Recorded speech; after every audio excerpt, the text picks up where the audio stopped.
while. And then actually in the same tournament hall where Star City Games runs the Edison events for our Open. So everything gonna come full circle. Yeah, he is on your right. He is playing Rug Monsters. This is basically green-red monsters splashing blue for turn burn. Yeah. Brian Lynch has been around a while, kind of known for his more aggressive bent. Likes to turn animals sideways, for sure. So Lynch starting off the action here with a Sonic Ground into an Elvish Mystic. Nicholas Vea, his opponent, playing green-white aggro.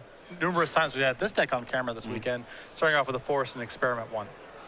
Yeah, it's interesting that green-white has kind of had the presence that it has. Oh, I said that. It's actually not that popular here. We just kind of happened to have Adam Snook on camera twice, and then Nicholas Vea now. But green-white has a serious problem with mono-blue devotion, and that deck is everywhere in this tournament. So Nicholas looks like he has managed to avoid it thus far. So Nicholas here with a turn 2 Call to Conclave. Brian at the end of the turn puts a Boon Sitter into play. And has more Boon Satyrs where that came from, it looks like. Although I believe also has access to Xenagos the Reveler, so a couple of options here. Interesting to see if Brian wants to offer up the trade here, and it looks like he does. When in doubt, turn it sideways. You can only go so wrong doing that. Yeah. So some considerations there, but Nicholas also wants to turn his guys sideways, and you can't do that if they're not in play. Also, a lot of pump spells potentially in Brian's deck as well, Rampager. So Nicholas just takes the 4 damage, and it looks like Brian post-combat is going to play Xenagos the Reveler, make a token, and ship the turn back to Nicholas. So that Satyr token is only going to do so much work holding the ground here. Currently, it trades with Experiment 1, although I don't know if that will remain the case for long. Nope, doesn't look like. Nicholas here with another copy of Experiment 1 and a Fleece Mane Lion. So quite the curve from Nicholas, although not a bad curve from Brian either. No, both players off to very good starts here. It looks like the 2 attackers sent over at Xenagos, and Brian's going to let Xenagos hit the graveyard. No way to protect it from double incoming 3-powered creatures. And Brian quickly plays a land and attacks with both his Satyr token and Boon Satyr. So shoving that 2/2 into the open 3/3 is mighty suspicious. Yeah. Something's up. Right. And one has to assume that it is GWOR Clan Rampager, although Brian actually has access to some other tricks as well. So it looks like it's just Experiment 1 in front of Boon Satyr. Brian's going to bestow a second Boon Satyr onto the Boon Satyr. Satyr comes across for 2. Okay. So one rather hefty monster. That is an 8/4 Boon Satyr. Yeah. One of the really awkward things about the bestow creatures, this comes up for me all the time with Boon Satyr, is that if you just look at the board, that looks like two Boon Satyrs attacked. It's awkward, yeah. Ideally, one would be tapped and one would be untapped. Right. That is technically the correct way to represent the game state, because there was no reason for the enchantment one to be tapped. But a lot of people do it this way. Obviously, it's not a big deal. So it looks like Nicholas just sends his creatures across for 9 points of damage post-combat. Banishing Light's going to get rid of one of the Boon Satyrs. Doesn't really matter which one. Nope. And Brian down to 7, and kind of under the gun quickly. You know, Nicholas basically went 3/3 into 3/3 into 3/3 into 3/3. Sometimes the games are that simple, especially with green-white aggro. Yeah. And Nicholas adds a post-combat Mutavault to his board. Kind of discreetly adding an extra creature to the board at the very end of the turn there. And so Brian likely needs to kind of take a step back and figure out how to not die, although maybe not. He does have a clean window to attack here, so some combination of a GWOR Clan Rampager. He does have access to Flesh and Blood, although I believe just 1 copy. So that would close it out. And likely that's it. So doesn't have that, just sends 1 guy and leaves back with his blockers. So we'll see what Brian has. I think his hand is just lands here, so. Now, if you're Nicholas, you have to be suspicious of some things. Well, what are you playing right now if you're in Nicholas's spot? Well, having seen a Boon Satyr, like that's not a card that traditional green-red monsters plays. So you kind of have to, for one, you kind of have to assume there's another Boon Satyr, because that's a flash card that you know about. But I think you also have to worry about things like Lightning Strike. Just a more aggressive tilt to the deck in general. Yeah, you have to worry about removal and basically flash threats, of which there aren't actually that many in just green-red, which is, Brian has a slight touch of blue, but currently his mana base is only showing green-red. So given just those two colors, I think basically flash blockers and instant speed removal are on your radar. The most likely of which to me would be Lightning Strike. So it looks like Nicholas, being cautious, as you suggested, is going to play conservatively here, sending in only Experiment 1, which Brian elects not to chump block. And Brian finds Turn and Burn, which is actually just burn right now. He has Mana Confluence in hand. Okay, so there we go. And this could potentially be very unexpected. I would not see this coming. I didn't see it coming. I looked at the deck list earlier, and I was like, oh, is this? I had to double, triple check it. Are you sure that's not a copy of Flesh Blood? That looks like actually a gold card to me. Oh, yeah, it is. Yeah, it definitely is. Equally unexpected, honestly, but. Okay. So Brian just plays a land and says, go here. Nicholas with an end of turn advent is going to evolve Experiment 1 up to a 4/4. Yeah. Yeah, we mentioned that Brian passed the turn with mana open, and there was some discussion, like what could that represent, because it wasn't clear. When a green-white aggro deck passes the turn before mana open, there's not that much mystery to it, honestly. So it looks like we're seeing an attack here from Nicholas. Brian's going to figure out his chump blocks. That worm is lethal, the way things are currently. So yeah. Just a casual decline to block the lethal 5/5. Not a huge deal there. I think Brian's just dead there regardless. But in any case, Nicholas up a game here as we move on to the sideboards.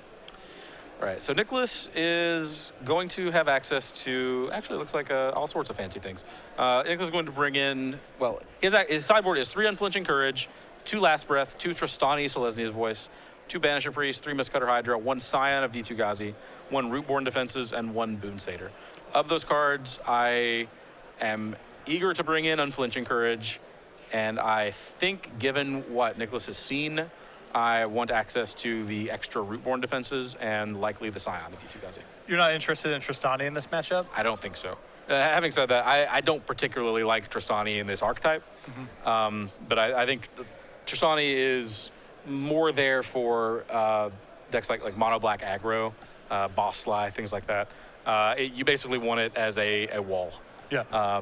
It's for matchups where you can't even afford to be aggressive with an Unflinching Courage. Okay.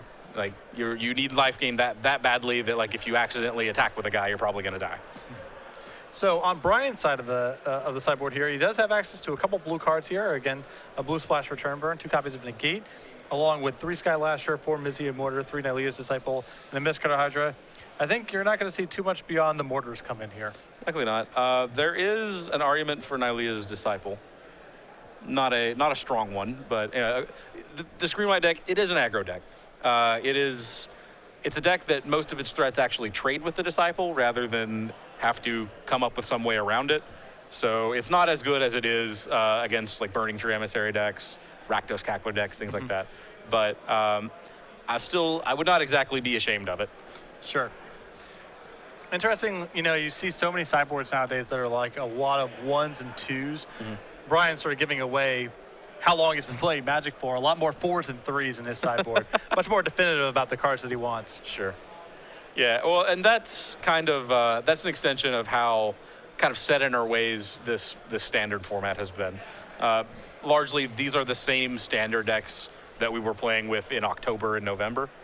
So people have a lot of experience with them. If you've been playing green-white or red-green monster style decks all standard season long, then you've encountered most situations. You actually, you have your game plan for every matchup, you know what cards are good where, and that leaves you some wiggle room to sort of start fine-tuning with these 1-ofs and 2-ofs, kind of trickier choices like, the 1 Scion of Vitu-Ghazi, for example. Sure. Brian here showing a lot of concessions for the mono blue devotion matchup. 3 Skylasher And Mistcutter Hydra is a lot more mono blue stuff than we typically see. Well, and of course, Mistcutter Hydra kind of double dips. Yeah. It's honestly not even that good against mono blue devotion. That feels weird to say because, you know, obviously a protection from blue hasty fireball guy sounds really good on paper. But mono blue can be very tempo oriented in this matchup. It kind of doesn't really give you the time to cast it. Yeah, you may not be really in the market for a large attacker. Right. But Skylasher gives you a blocker, and then you can sort of set up your better stuff. Yes, Skylasher very, very good in that matchup. And then Mistcutter, just good. But Mistcutter, of course, is very, very good against Sphinx's Revelation decks. Yeah. Whereas Skylasher, not that exciting there. Skylasher was a lot better when people were still playing Detention Sphere. Sure, okay. That makes sense. Yeah, when you got to dodge, of course, counterspells, but also Azorius Charm and Detention Sphere, then it was a more reasonable threat to lean on. The big problem is that even if you could sneak it past all the removal, just a 2/2 body is really unimpressive against Jace. And Elspeth just doesn't line up very well against other cards in the deck. Yeah, the Planeswalkers that the control deck generally has to jam into play in order to win the game at some point anyway. You kind of have to assume you're going to have to face those Planeswalkers, and Skylasher basically does nothing against either of them. Really hard to find threats that are good against every angle of attack in their deck, though. Yeah. So game 2 almost underway here. Brian will be on the play. So Brian's deck obviously wants to be on the play. These are two very tempo-oriented decks. And Brian wants to see mana acceleration foremost, and actually it looks like he is going to kick off with Elvish Mystic. It's a good start here. Yeah, Brian's list a lot more tempo-oriented.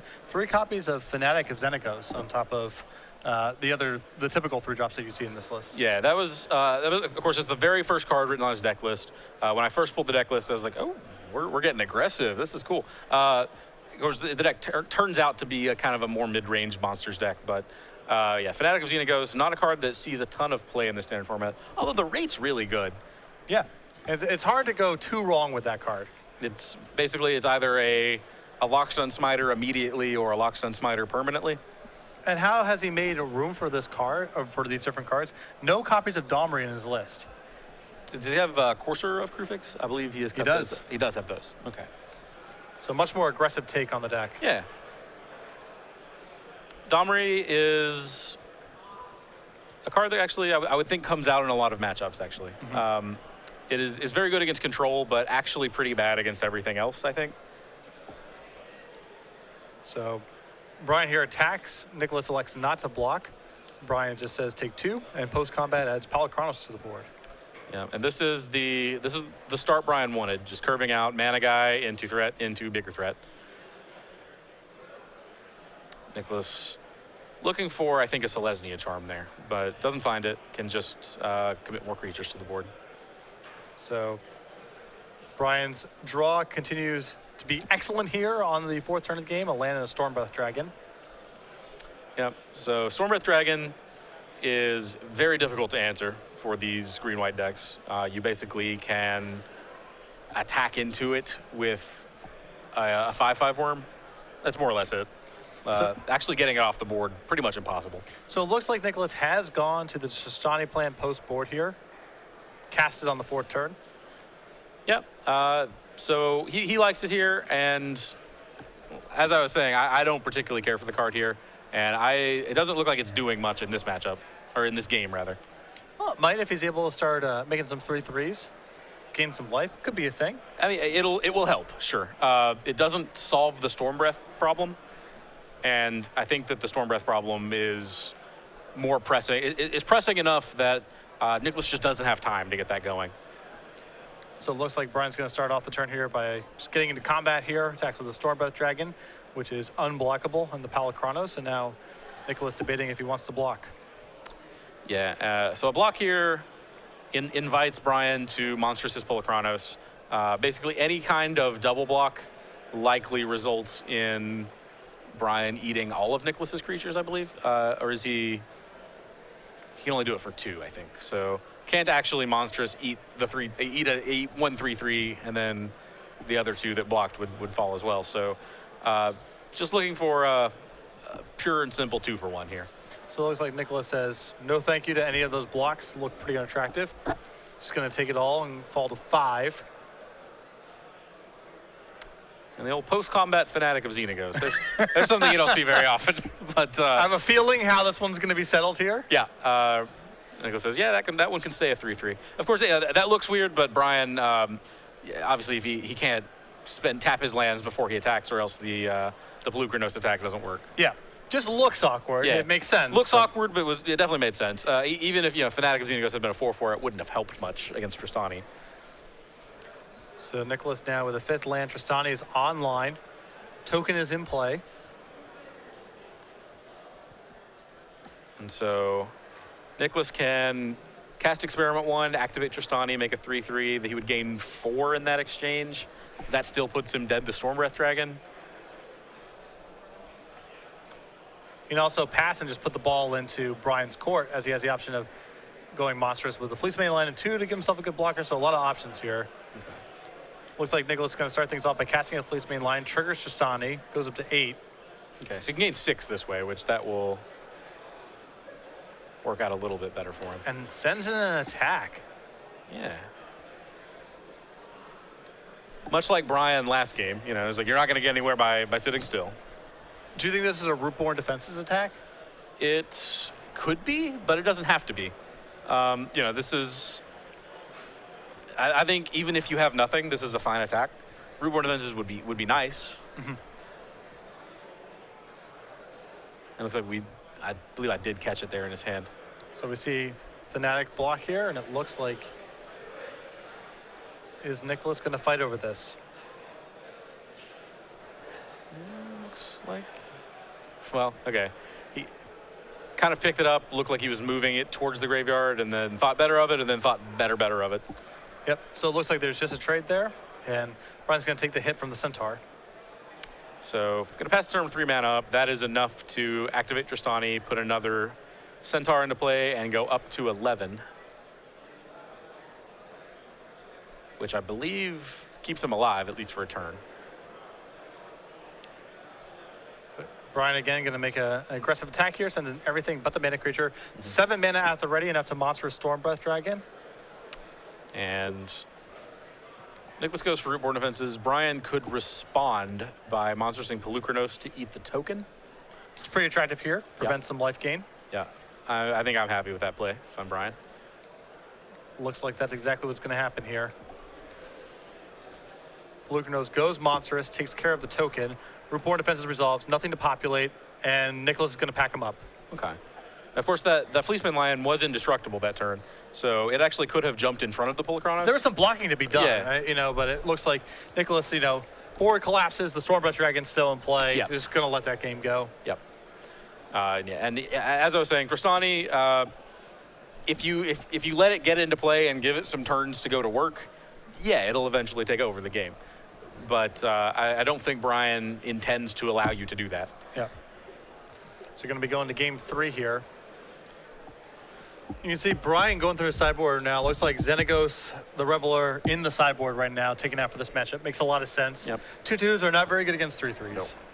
Yeah, Xenagos, pretty shady here. I would think that Brian actually has more to take out than he has to bring in.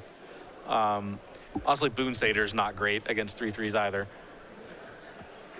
And Still seems like having the option for a pump spell is valuable the way some of these games play out. that is true. Are there any Mizium Mortars in this list? Main There or are side? 4 in the sideboard. There we go. We have Okay. to assume those are in. Yeah, I didn't see any in the main, so I was like, we gotta have some on the board, right? Yeah, the full 4. Not messing around there. So Brian dealing with a very different build here. This is a red-green monsters list. Even setting aside the fact that there's a blue splash instead of a black splash or no Yeah. splash at all, a lot of his individual card choices are much different. 0 copies of Domri is just something we don't really see. Sure. Yeah, and I think that he's basically kind of showing his preferences. Brian's is known for playing aggro decks. He's been around since Iron Claw works, basically. He's been at it for a long time. And Domri Raid is a powerful card, but it's a card that ekes out extras. It is not a card that does a lot of attacking or does a lot of pressuring. Yeah. So basically, he's just replaced Domri with Fanatic of Xenagos, and The removal spells have been turned into turn burns. Yes. Effectively. which that's an interesting call as well. I'm trying to think of what all Turn and Burn does in this format. It's a solution to Desecration Demon, which is traditionally a problem for green-red monsters decks, particularly ones that don't have. Wait, sorry. I was going to say particularly ones that don't have Xenagos. He does have Xenagos, so. Opposite that is a carded answers, which is traditionally troublesome for monsters lists. Yep. So deals with some of the scarier kind of black devotion threats. It is pretty reasonable in mirrors. It's good against other Pelucrinoses and Stormbreath Dragons, things of that nature. Not shabby against Master of Waves. No. Yeah, that's true. You can actually, if you just turn Master of Waves, then it no longer has the ability that pumps the elementals. Correct. So you'll just get, you can, even if you can't get it into combat, it will still remove all the elementals. So actually, yeah, quite good there. No, it doesn't always kill it outright, but it's at least productive in most spots against that card. It doesn't kill it, but we'll kill all of the elementals unless there is a Hall of Triumph or another Master Waves, at which point the game was probably out of reach anyway. Let's be real. So for those of you just joining us, round 9 here of the Standard Open here in Worcester, Massachusetts, Patrick Sullivan, Andrew Shrout. These players, Brian Lynch and Nicholas Vea, at 7-1 here. Since we got to 460 some odd players, that's kind of on the low end of 10 rounds. So a win here will likely lock one of these players up for the elimination rounds. Yeah, these players playing for top 8. A lot of well-known players actually playing for top 8. We've got Mike Segrist, Matt Costa playing for top 8. We've got Ross Merriam playing for top 8. Gerard Fabiano playing Reed for Duke top 8. has already locked up a spot.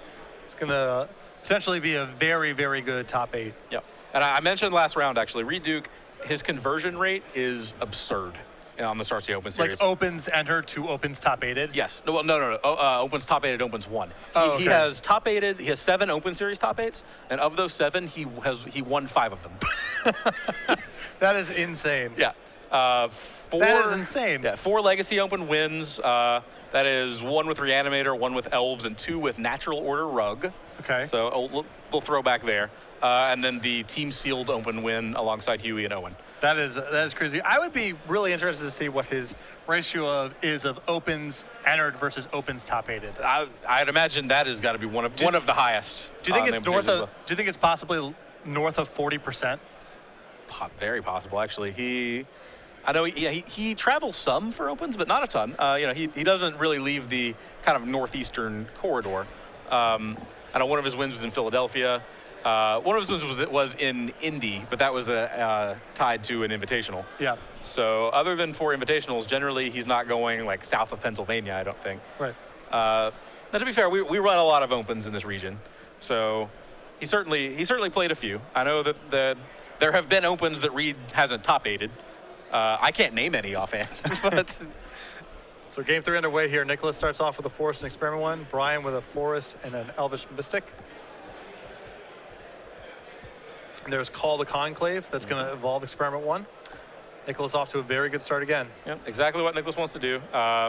Experiment 1, the card you want to open with in this matchup, because you have so many ways to turn it into a 3/3 by turn 3. And Brian does not have a ton of ways to kill it, other than, of course, the Mizium Mortars, which are stretched pretty thin here. Yep. So it looks like Nicholas here with a Smiter pre-combat here to pump the Experiment 1. Brian with Boon Satyr. See what he wants to block here. And this is, again, basically the perfect curve for Nicholas. Boon Satyr is going to do its best Pitfall Trap impression. So that's going to trade with the Centaur here. Experiment 1 comes across for 3 points of damage. Getting your Experiment 1 to 3/3 is a pretty big deal in this matchup. A lot of times, the matchup is hinged on whether or not the monsters player can overload a Mizium Mortars in time. And having a creature on board that will survive through that is a very big deal. So it looks like Nicholas is going to start the tier with a Banishing Priest targeting the Scavenging Ooze. Brian's going to respond and exile the Boon Satyr to gain 1 life. Critically, probably indicates he doesn't have a removal spell in hand right now.